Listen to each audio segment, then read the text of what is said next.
love like one thing about this trip was like the word was so present. You know, I mean, we started every day off with worship. Even a lot of the congressmen or senators that we heard from were like quoting scripture. And you're like, oh, I didn't know this was a thing. This is great. Yeah. You're saying that comfort is so accessible here in the United States, and that comfort leads to an apathetic spirit. You know, discipleship really is just making a choice to be a Christ follower and submitting your life every day to the call of God on your life. Our mission is to disciple young leaders just like you, helping you become everything God has called you to be. We're here to have authentic conversations about the real topics that our generation wrestles with, whether it's how to share the gospel, what it means to be a true disciple, or how to navigate faith in today's world. Our goal is to equip you with the tools, knowledge, and wisdom you need to lead in your generation. Join us every other week as we learn to be next-gen leaders together.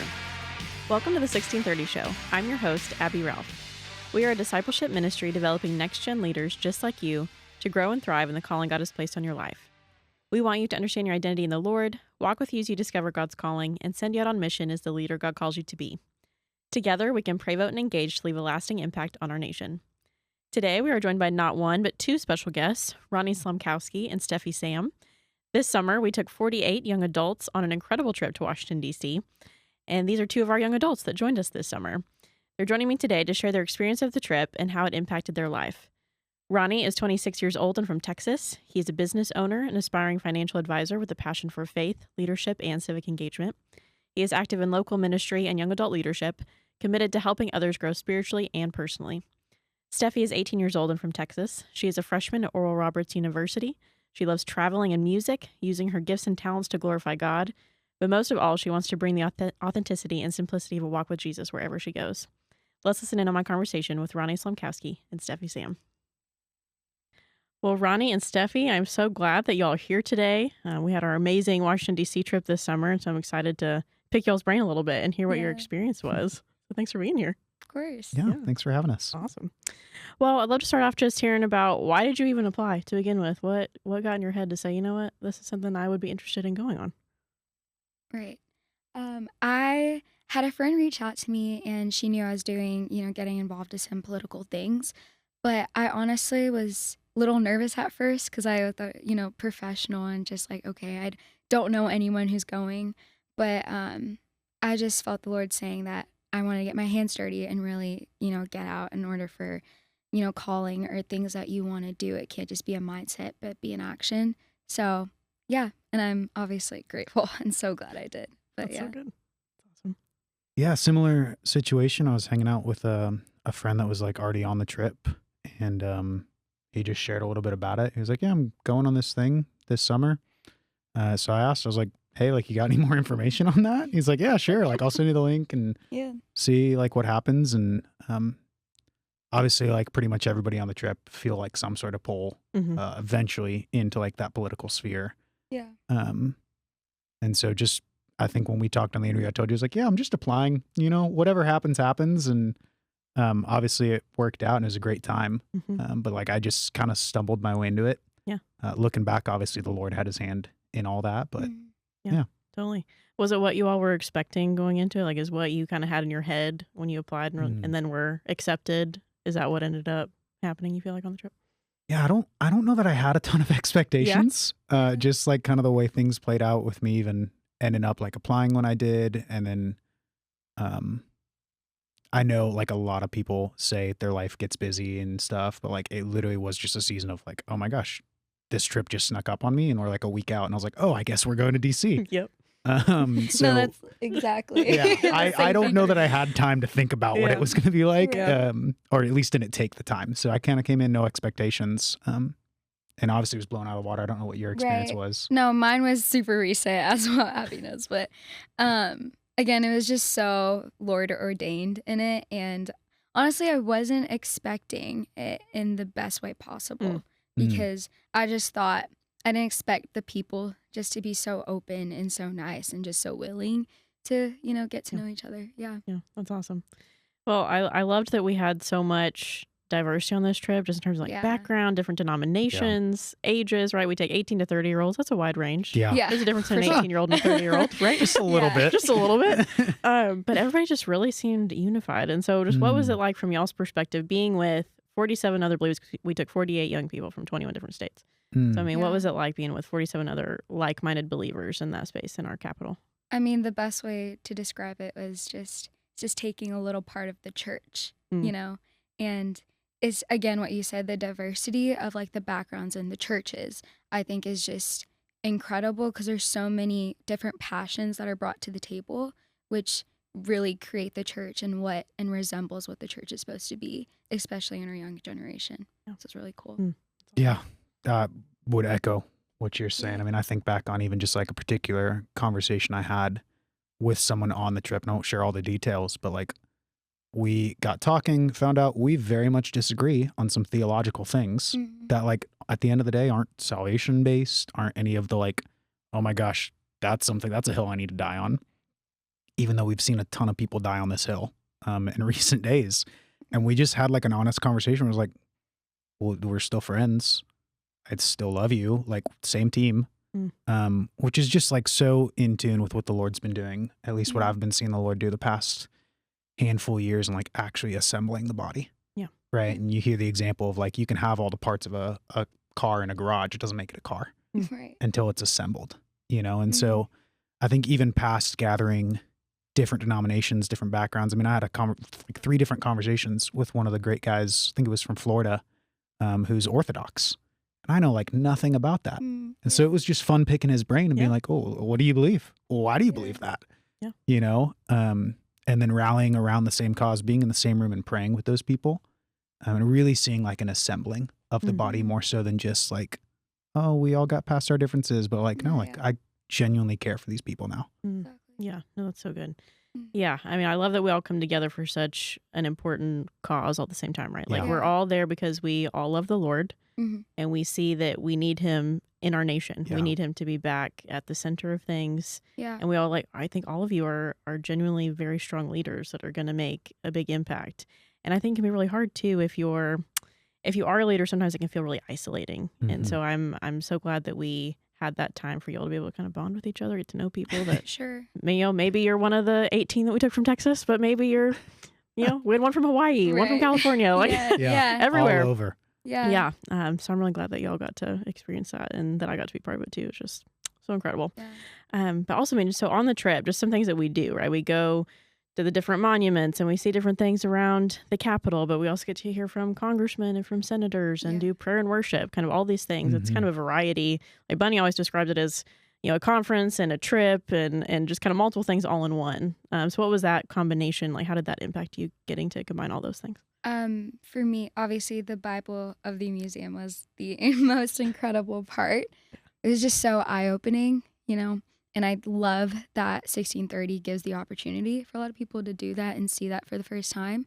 But also doing worship at the Capitol and just praying and just being our genuine selves to the Lord in an environment like that, like there's no words for it because it's literally the exact opposite of the separation of church and state and exactly what the Lord designed for the government to do, and it's a great reminder. And just being in that atmosphere is like God still reigns and he's still the head, and he's still King of Kings and Lord of Lords. But it truly is a mind shift and a mindset change for the people who are witnessing that for the first time. And it just rallies us up for, what we could do. So good. Yeah, I think it was, for me, great getting to see people step into realizing, like you were saying, like, oh, like that these can be together. Yeah. Like I don't believe there's a separation of the sacred and the secular. I mean, in all things, what does Paul say? In all things, do it unto the Lord, right? That includes your calling of whether it's government or whatever mountain you're called to, sphere, or whatever language you want to use. And so getting to be a part of that, I loved going to David's tent. I think that was one of my favorite moments. I just felt like home, when you are walking with the Lord and doing life with him and you just have that relationship and you step into an environment like that where it's just his presence is so there. It feels like you're stepping into home, and so obviously so many different moments on the trip. Bethany's teaching on prayer I thought was fantastic. And then just like getting to have a practical step into that of like, hey, we're going to pray now. And like if the Lord puts something on your heart, like rip it, let's go. Yeah. Just so many moments throughout the trip, but I think those are the ones that like stand out the most to me. Yeah, that's Yeah. awesome. Can I add on to Yeah, that? totally. I think what you said was just, it's truly the leaders that are also in this program, that are not necessarily like these high level people that, you're intimidated by, but a genuine person who and who knows you. And they're really well deep in their word and with wisdom. And it's also just learning the practical steps and their history or their experiences, which is just so cool. Yeah, that's so good. Yeah, I love that really at the heart of everything we do is discipleship and ministry. Like, yes, we are all about civic engagement. Yeah. That's why we go to DC. Right. But if we don't keep Jesus first and have that Right. biblical worldview that Bible Ben talked about. Yeah. Yes. We love Bible Ben. Bible Ben. Absolutely. Shout out Iconic. Bible Ben. Yes, Yeah. totally. I know. But yeah, if we don't have Jesus at the center of everything, then it's all pointless, right? Right. And so that is what I love about our ministry is that's what it's all about. It's not just about like, yes, we want to go have influence Right. in Right. our nation's capital and in our state governments and local governments, Right. but that's not the number one priority. Yeah. We want people to Yeah. know Jesus and to love him. So Exactly. yeah, so I love that. Well, is there one moment in particular that stands out, like one story from the trip that really affected you either spiritually, emotionally, just, learning anything in particular that comes to mind first? Yeah. I've shared a lot about this moment already. But I would think it was the first night we were all together and was just kind of towards the back of the room. I think I'd stepped back there just to like kind of take a lot of the moment in. And just realizing like the hunger in the room, and it was like the first time I consciously realized like, oh, it doesn't matter that like maybe we don't see eye to eye on everything, whether that's theology or policy or even what the best solution at the end of the day is. Everybody in this room is like hungry for Jesus and is hungry for that, like to impact our nation, not just like impact our politics, but like actually, I mean, we've seen like revivals, right? Where it's like cool services for a month and that's great. And I don't want to discredit any of the stuff that's happened over the last 5 years. But if you look at like historically revival history, those produce lasting changes in culture, not just cool movements, not just, a bunch of people showed up at a place. And being in a room of people that it's like, man, they're hungry for this. And they're like demonstrating by being here, like, hey, I'll go to great lengths to see this in my generation. It made me excited. It really just kind of humbled me to see like, man, there's people that care. And like, there's people that want this. And I believe the Lord always falls on hunger, right? Fire always falls on sacrifice and he always goes where hunger is. So That's good. it pumped me up. Yeah. I think for me, it wasn't a particular moment, but it was just being around, those young adults and everyone just walking through the streets. Remember the night that we went to the White House? Oh, that was so fun. It was like so late at night and we were just all walking and having a grand old time. But it was just that moment of, okay, there are people that are passionate. There are people out there, and I'm not alone. As you said, it's leaders getting to meet other leaders. And it's such a unity that you don't get on a normal basis in your own community, but it's so powerful just gathering together and just being like, okay, there are people out there that have the same mindset as me. Yeah. So yeah, that's so good. Yeah, we absolutely have to have each other. Right, And that community aspect is so huge. And then just like what you're talking about, Ronnie, I mean, I heard somebody say once that reformation follows revival. That's what it looks like. So it's a heart change and it's an action change as well. It's not like revival, like you said, is super important. And I'm so glad that we're really seeing that a lot in our generation too, which is really exciting. yeah. I know there have been studies done that like young Christian men in particular are going to church more than previous generations and returning to the Lord. So it's really encouraging and awesome. But, we have to have those actions to follow. Faith without works is dead. That's 100% true. So, yeah, that's awesome. Can I add on to what you were saying? Yeah. Go for it. Of just like, because thinking about that night when we like walked to the White House and all the chaos You're that right. was, Oh gosh. good times. I'm glad but- no one died that night. Yeah, we got close a couple times. The Lord was with us. Yeah. For sure. But just hearing you talk about that, like realizing you're not alone, I think it's so important in our generation. Yeah. Right. And like, it's really easy, especially for leader mindset people, to like feel isolated or feel alone. And you're not, first of all, like that's a lie. And like you have to be willing to like fight that lie and get out and get community, but like take steps. You know, I think for people, like we didn't just meet on the street. We met because we like said yes to what the Lord was saying yes to and stepped into something. And then the Lord met us in that and brought us into that community. Yeah. And I think it's really easy to like be passive in our generation, you know, especially with social media and all the things that just like numb your mind. Yeah. And then you look up and you're alone because, you know, you haven't been making an effort or there hasn't been this, you know, there hasn't been action. And it's waiting right there for you. So, yeah. No, I love that. Yeah, I mean, I know there have been times in my life for sure where I've needed to be reminded that I'm a leader in like what God has for me, right? Yeah. I mean, and that's again why that community is so important, is that we can get so isolated and be on our own and think we can do it by ourselves for a while. I think leaders tend to have that struggle as well. It's like, well, but I'm a very capable person and I can just do this myself. Yeah. And then we kind of get off course. And so we have to have that community of believers to say, hey, this is what God's called you to do. And, you know. But there's a time for isolation and there's a time for community. It's just so beautifully set. For sure. Yep. Well, do you feel like the Lord spoke to you on the trip? This might be the most important question of all. For sure. We want you all to hear from the Lord first and foremost. If that's not happening, there's a problem. All you. Okay. It was obviously worship. Worship is my passion. It's my everything. And it truly just tied, I mean, every single moment in time I walked into that room and Bethany picked up her guitar and she's obviously her killer voice, her anointing. Ugh. Yeah. But Bethany. Yes. It just, those moments where I could just sit and truly just hear from the Lord without, you know, God just kept reminding me, I have chosen you. I have called you. I have, you know, and it's all these people in this environment setting and telling us what we can do and all these practical things or wisdom or knowledge, whatever it is. But at the end, it was just the Lord's reminder so simply that this is me. I'm written all over this. I breathe all over this, you know, and he's used every single person and every single thing as his tool, as his quiver and arrow, you know.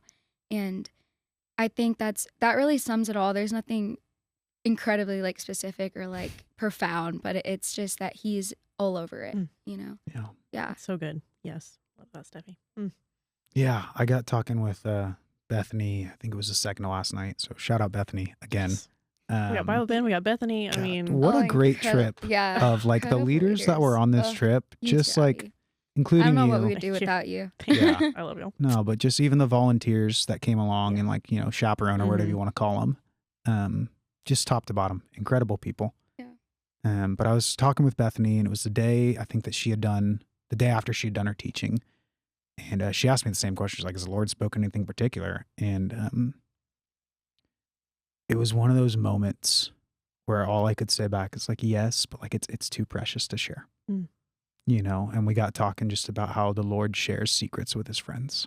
And I think people that are friends of the Lord don't go and blurt those secrets out to everybody. Right. And there's a time and place for sharing those things. But there were some moments on this trip that like, I mean, the word says writing about after Mary has Jesus, right? That she just treasured these things in her heart and she just kept them. And I think about sometimes like, what were those moments like for her of sitting there, like knowing this is the Son of God, knowing that this is the fulfillment of thousands of years of promises of covenant. And you're just treasuring that in your heart. You know, I think a lot of times people my age, like we want to run and have the heavy revy and go share it with everybody. Right. You know, because it's the cool, trendy thing to do to have like, oh, this is the word of the Lord. Right. Yeah. But no, I've just been able to just sit with him on some things that I don't know when I'll be ready to share them, if ever. So that's the really long way to say, yeah, he spoke some things, but I'm not going to tell you about them. Okay. Yeah. I do want to say something. Yeah. I think that's so beautiful because it's such humility, but also the Lord, he really does. He has that close friendship where he says, there is a time, you know, the time will come and the time is ordained, you know, for it, your calling to be revealed to the public or for you to step into it. And what he's doing, it's, you know, he's pruning us and he's shaping us in this. And this is just, a little, obviously 60-30 is amazing, but Yeah. it's just one of his hidden ways of Mm. preparing you for something that, that I or you or that we couldn't never imagine, Yeah. about. So it's beautiful. I think just to echo that again, I mean, you're like practically quoting John 15, Yeah, you yeah. know, I was where actually he's reading like, that just this morning. it's probably my favorite chapter in the Bible right Mm. now, Yeah. or just ever. Mhm. 15 through 17. Go read it right now. But just him talking about, he's like, purify him by your word. Mm. Purify him by your truth. Your word is truth, is what Jesus says. Yeah. And I love, like, one thing about this trip was like the word was so present in it. You know, I mean, we started every Yes, day it off with was. worship. Even a lot of the congressmen or senators that we heard from were like quoting scripture, Mhm. and you're like, oh, I didn't know this was a thing. So This is great. cool. Yeah. Yeah. Yeah. So just even the Lord using those moments Mm. to, like you said, prune and shape people. Yeah. Just incredible. Well, what did y'all learn about leadership on the trip? I know as young believers, that can be really a difficult thing. Obviously, we For live in a sure. culture that pushes back against those biblical values a lot. I mean, we're in the Bible Belt, but still experience it, right? That's the Right. culture. So what do you feel like was a takeaway on leadership for you?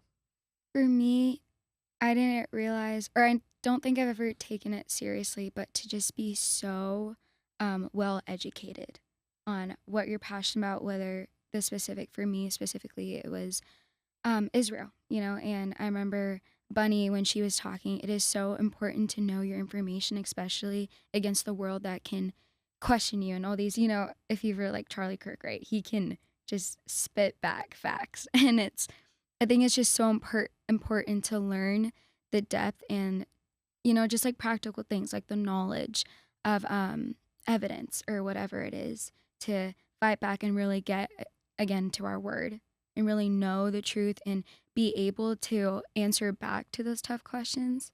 And obviously it takes sacrifice and it takes time and it takes, but I just think that's so important. And I think the Lord just reminded me, hey, Steffi, like really spend intentional time doing that because that's what makes you truly wise and truly set apart. Yeah. I think I was just reminded that you can't take people places you haven't been. And so to lead people places, you have to have been there yourself. So like you're saying, whether that's wisdom and knowledge and understanding, right? Which we know the word says to pursue those things. Yeah. Or taking people, if it's in a ministry setting, places in the Lord. You can't take them there if you haven't been there with him. That probably stood out the most. I mean, even just like the practical side of like being a tour guide in DC. We had a great tour guide for the monuments who could tell us all about them because she's been there a million times, and then she went and studied her facts. And like, it's a silly example, but it's a practical like layout of like, oh, you can take people places and tell us about these things because like you're acquainted with them. Right. And so whether that is stepping in the political world and being acquainted with the processes and what needs to be done and how to negotiate and all those things, or, stepping into more of a ministry role and going places with the Lord and being able to take people there, or some sort of blend of the two. I think it's just really important to know, like, okay, a lot of people feel like they've got this really big calling and they're really excited about it, and that's great, right? But that doesn't happen overnight. And so letting the Lord shape and mold, like we talked about, letting the Lord prune, really just submitting to the process, so that when it's time, when the Lord does elevate, you've been places and you can take people to those places. Yep. So good. That is so good. Yeah. Yeah. I love it's definitely, I mean, both of you are absolutely spot on. Just we have to know the word. We have to be rooted in truth to be able to go out there and do anything. We have to know what Christ's example of leadership was, right? And, serving others and loving others in that way. Yeah. And part of serving others is going places that you're going to be leading people and, being willing to kind of get down into the mud sometimes if you're going to, call other people to do things that are difficult as well. So, both are incredible answers. That's awesome. I love that. Well, what encouragement would you give to other young people who are also leaders, who are maybe looking to get involved in things like engaging in the culture, who maybe have that faith and want to go out and make an impact, but maybe they're unsure. Maybe they're not sure how to start, or maybe they just need some encouragement. What would you tell those people? I would just say, just do it. Whatever opportunity gets thrown your way, obviously pray about it and, receive. And there's his confirmation is through peace, and the Lord tells you to do it, just do it, because he won't send something your way if it's not designed for you, or if he doesn't know that, you're going to thrive, like he's going to give it to you. And I think just something the Lord's been speaking recently is just like evangelizing, this is God's commandment, is Jesus literally sent us out into the world to proclaim his gospel. That doesn't mean, get this degree in theology or become a pastor or worship leader. It's like we're all sent out into specific roles, whether it's being a doctor, a lawyer, whatever it is. It is just so important to get out into the world, because it is not just a passion, but it's literally a biblical commandment and is what we're called to do as disciples. So I think just if you grow in the Lord and you know what he's called you to do, that itself would just empower and equip people. Yeah. Awesome. Yeah, I would echo all that. Go for it and look for fathers and mothers. Look for people in your life that are willing to pour into you, are willing to walk with you, and that you allow to say no, that you allow to actually be a voice that prunes. And so that doesn't mean your friends. That doesn't mean your peers. That means, and I know this is like a word that my generation hates, submit to somebody. Be under somebody, right? It's biblical. For sure. There is protection and covering. Yeah. As I've approached even this year and had some different opportunities to get involved in different political spheres, I've gone to my spiritual father every single time and been like, hey, like, this is how we ended up here. These are my thoughts on it. These are my feelings. Will you pray about it? And like, I want to go for it, but if you say no, the answer's no. Right? And so having people in your life that can help shape and mold you. And I mean, that's my story, is my life was transformed by people pouring into me. So go for it. Have people in your life that are pouring into you that you can trust, that you can go to, and like know that the Lord is working in your life. Like if your heart is to know the Lord and to accomplish his will, there's no wrong door, because even if you miss it, in his goodness, he's going to move the door and you're still going to end up where he had for you to be. I mean, I look at his faithfulness throughout all of scripture, but just the children of Israel coming out of Egypt, it should have taken them 9 days to get to the promised land. It took them 40 years. And in that still, he was faithful. In that still, he fulfilled his promises. He fulfilled every word. And so even in delay, like knowing that the Lord still is using, he's still working. Jesus says in the New Testament that a seed's got to be buried in the ground. It has to die for it to bear much fruit. And so even if you feel buried right now, I've been through seasons even recently where it's like, I feel so unseen. I feel like everything that I've done has been a waste, and every part of me that I was once excited about is just, it's gone. And sat with a spiritual mentor at the time, and they're like, yeah, you're buried. It's great because it's going to produce fruit. So for everyone out there that's maybe in that, like, I don't have words for it, but I just feel like I'm overlooked, I'm unseen, that people don't notice my gifts, don't notice my great. That's beautiful. Get with the Lord and just go so deep with him. And when it's time, he's going to pull you out of that. Yeah. So I do want something that please, correlates please. with that. As you're saying, like a seed that's growing, it doesn't grow all of a sudden. It's a day-to-day process. And especially as an 18-year-old, which is graduating high school, it can seem to do something like this, okay, like I'm not ready yet, or this is too complicated for right now. It really isn't, because it's the way that the Lord takes us through what we're supposed to do. It is so simple, and his timing is so perfect that it needs to be slow, and it needs to be that day-to-day process where and sometimes we get caught up in that, life of like, this is going too slow or this is going too fast. It's just, if you really look at it and you step behind the moment you're in, it's perfect. And again, it's just a day-to-day pruning, and it's a day-to-day seed that needs to be grown. And you just take opportunities one at a time. Yes, totally. And that is such a difficult thing to grapple with, right? The waiting. Yes. That is one of the hardest Yeah. things. It's the hardest things to Yeah. do. Yeah, I know I've But waited when a lot you in my life do, too. you know it's the Lord. Yeah. Right. Yeah. Yeah, and like it feels really counterculture to be like, I'm gonna wait. Mm-hmm. Yeah. But when it's the Lord and you know it's the Lord, man can't take that away. Yeah. You know, I've been in leadership positions where I muscled my way into it, Right. you know, or I showed off my gifts and Mhm. callings, which the word says those are without repentance anyway. So Mm. whoop-de-doo, you know? Like, I've been in those spots and they were empty. Mm-hmm. And what man gives, man can take away. But Mm. when you wait for the Lord and he opens those doors, you find yourself in spots where you're like, man can't take this away. Mm. And I know it Yes. was the Lord. And then when it gets hard, you don't have to go, man, I'm really upset I put myself in this position. You go to the Lord and you go, hey, this is 100% your fault that I'm here, which means you got to Yeah. come through. And he Mhm. does every single time, Yeah. you know? Yeah. No, you're so right. Yeah. I'm gonna add some. It's Yeah, okay. go ahead. You're fine.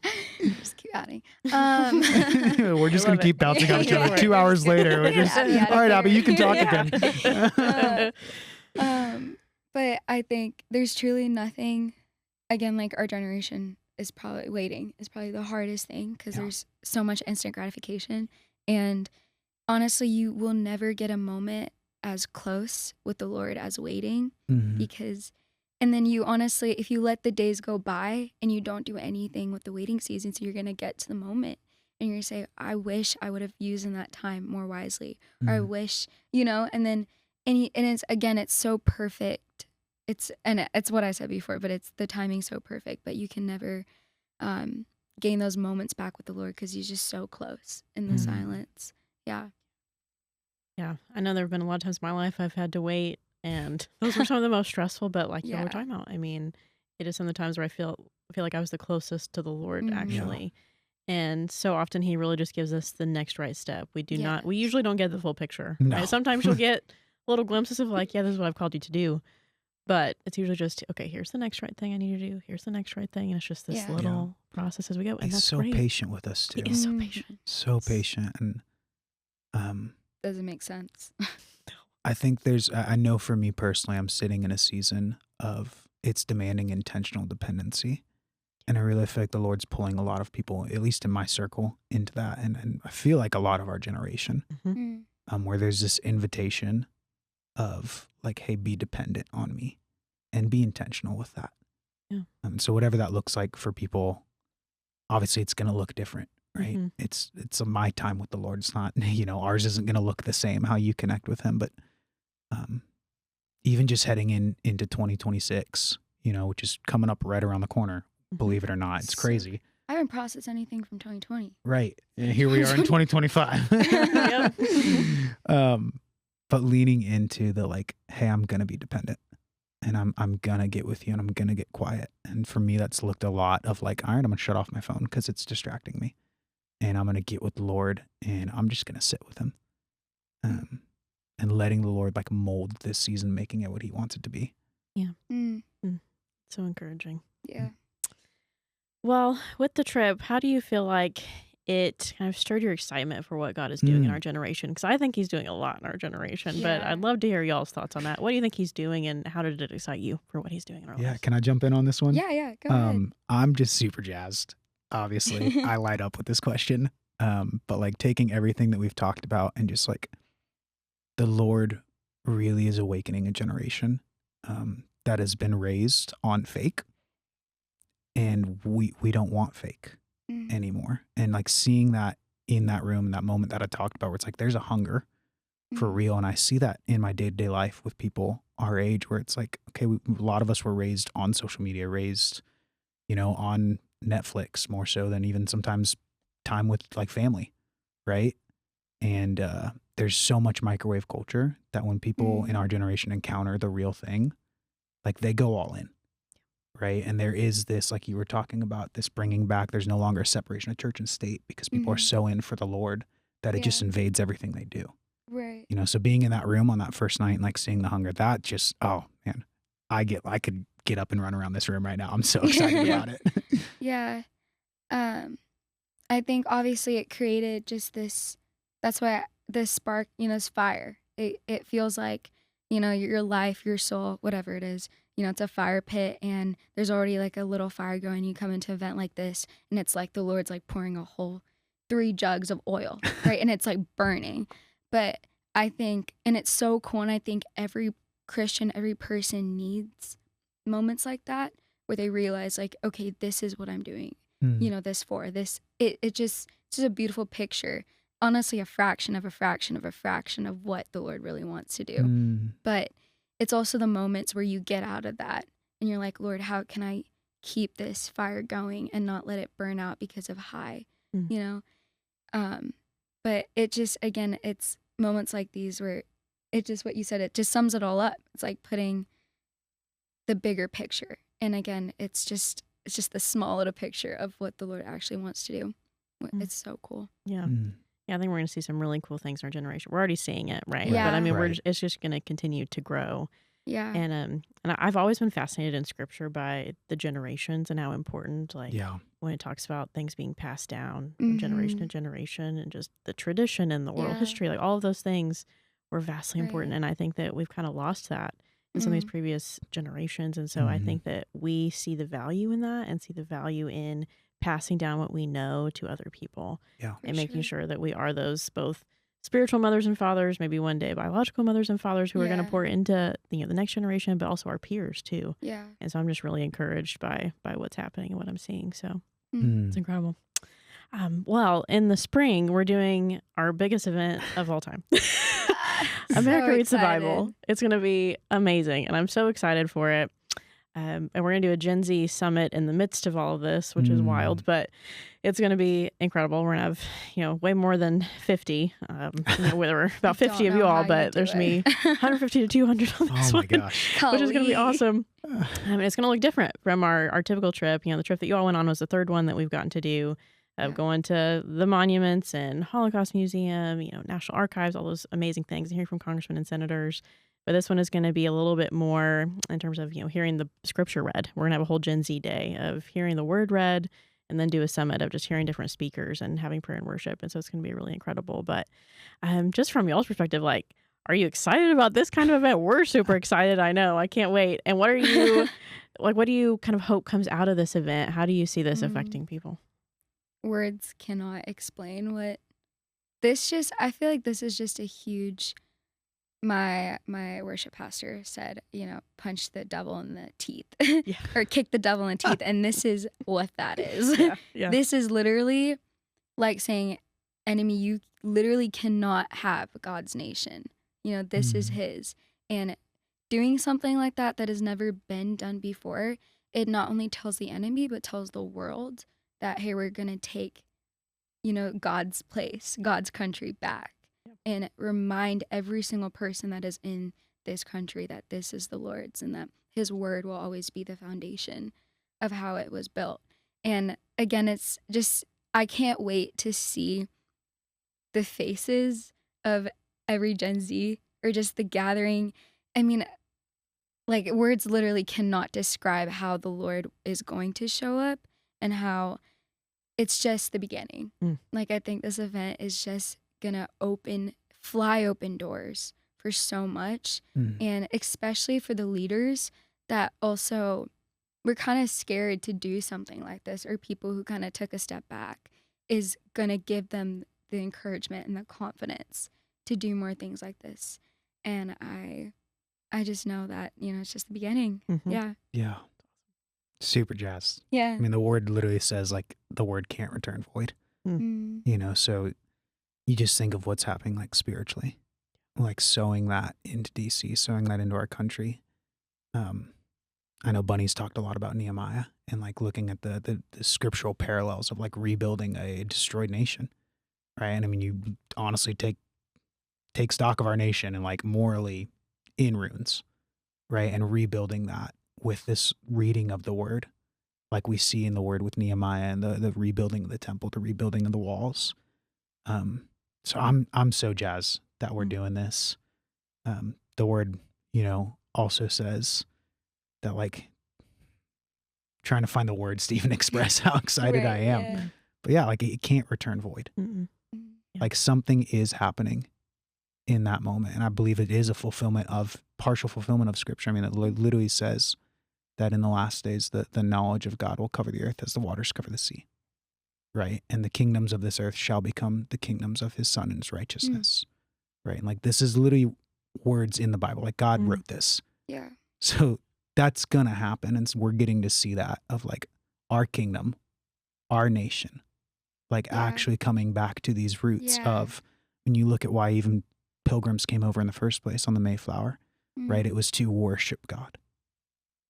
Like the very foundation of what we're built on, you know, and you get to the founding fathers and how many of them obviously, you know, had Christian values, and many of them were walking with Christ.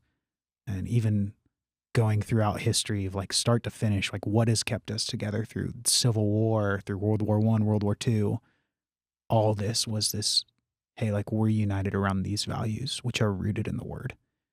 And obviously you see a separation of that, and the fruit of that has been bad, but a returning to that just jazzes me up, you know? I mean, I can't wait to see 20, 30, 40 years from now, the fruit of what's being sown today, you know? And I believe we'll see a lot more before that. Yeah.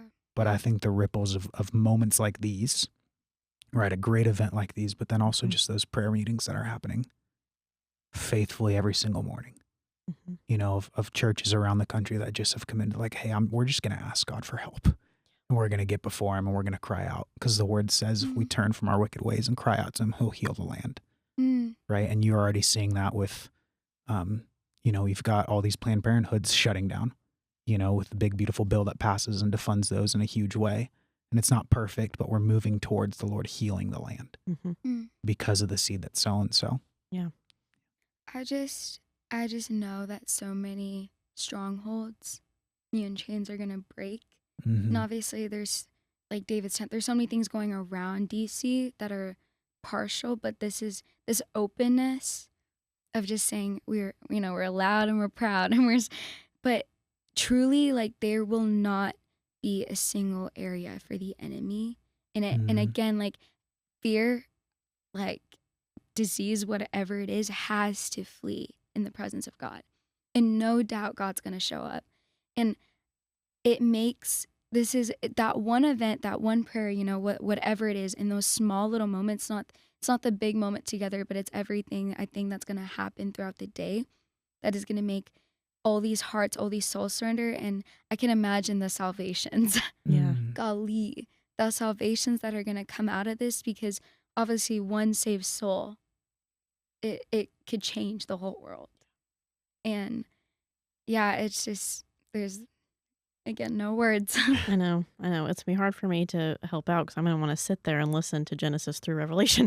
Yeah. Right, I'm like, right. can't I just sit here? Where's Abby? Yeah. She's listening again. Yeah, don't worry about it. But yeah, I think it's gonna be a really incredible time. Just hearing the Word read from start to finish is huge. I mean, potentially the largest Bible reading in the nation is just gonna be incredible. And to happen in our nation's capital at Museum of the Bible is gonna be just the coolest thing. And yeah, and, you know, people are gonna be able to broadcast it too. We hope people come in person, but excited for churches to be able to hopefully watch them together. And if you're at work during the next, it's gonna be 12 hours a day. So if you have to be at work, listen to it in the background. You know, like there's so many ways. So I'm just really, really excited that people are gonna have that just poured over them, because that's what we desperately need as a nation and ahead of our 250th birthday as a country. So it's gonna be a cool celebration and call for revival. So I'm really excited.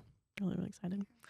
Well, I'm so glad that y'all went on the trip this past summer. It was incredible to have you both there. Thank you. And this trip is like my favorite thing that we get to do personally. This is the second one I've gotten to go on. And it's just been mind blowing to meet the different people in each one. I love actually getting to interact with you all in person. You know, we were trying to come up with more events and things to do in the future, but we don't get to all be in person as often. And so it's just such a joy when we do get to do that and get to pour into y'all and get to introduce you to congressmen and senators and get to see cool things that maybe you wouldn't have gotten to otherwise. Who knows? And so, yeah, it's just a real joy to get to be with y'all. So thank you for being here. Thank you. Thanks for having us. Yeah. Thank you so much for joining us today as we discuss with Ronnie Slomkowski and Steffi Sam how the 1630 Washington, D.C. trip impacted their life and the amazing amount of hope they see in our generation. And thank you for letting us be a part of your life as you become all that God has called you to be. Be sure to like, subscribe, download our episodes, share them with a friend. You can follow us on social media at CE_1630 to see what we're up to, and check out our website, ce1630.org, to learn more about our programs, including our Washington, D.C. trip, free classes, and more. 1630 is an initiative of Christians Engaged, a ministry of Family Policy Alliance Foundation. Please consider supporting the ministry at ce1630.org or christiansengaged.org. Your support empowers this work. We'll see you next time.